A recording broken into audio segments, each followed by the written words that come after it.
You weren't going to do anything today anyway, but now there's a reason.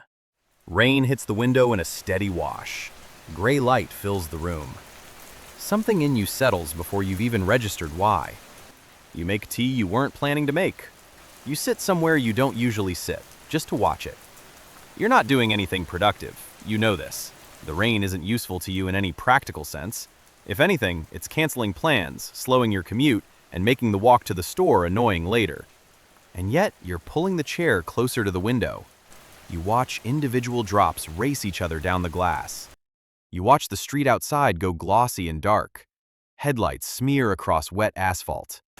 You listen to the specific sound it makes on the roof. It is not loud exactly, just constant.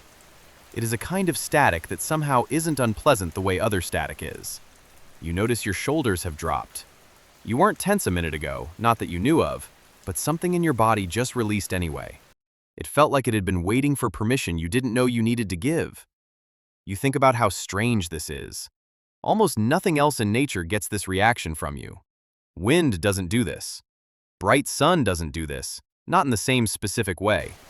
But rain produces something close to relief. It is gray, cold, and by every objective measure, mildly inconvenient. Here's what doesn't add up. You'd expect a species wired for survival to respond to bad weather with vigilance, not comfort.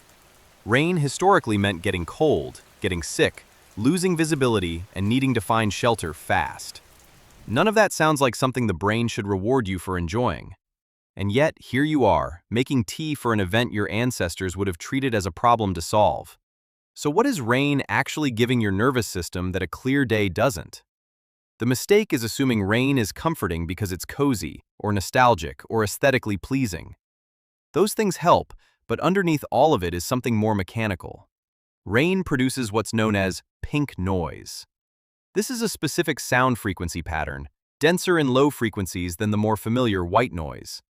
Research on sound and the nervous system has found it to be uniquely effective at promoting relaxation. It even improves sleep quality. Unlike sudden, unpredictable sounds, the brain's threat detection system doesn't have to actively monitor it. Rain produces a sound that's constant, even, and predictable, but never perfectly repetitive. Researchers studying attention call this soft fascination. It is a stimulus interesting enough to hold gentle attention, but undemanding enough to require no active processing at all. Your brain doesn't have to work to listen to it. It also can't fully tune it out because it's never quite static. That narrow space produces something close to rest, being engaged but unburdened. The counterintuitive part is that rain may also be quietly signaling safety in a much older sense. For most of human history, being indoors during rain meant something specific had already been solved. It meant shelter was secured, the threat outside was contained, and there was nothing left to do but wait it out. The discomfort rain represents is, paradoxically, only uncomfortable for the people still exposed to it. For the people behind glass, rain has historically marked a socially sanctioned permission to simply stop. There is no expectation to be productive and no guilt attached to rest.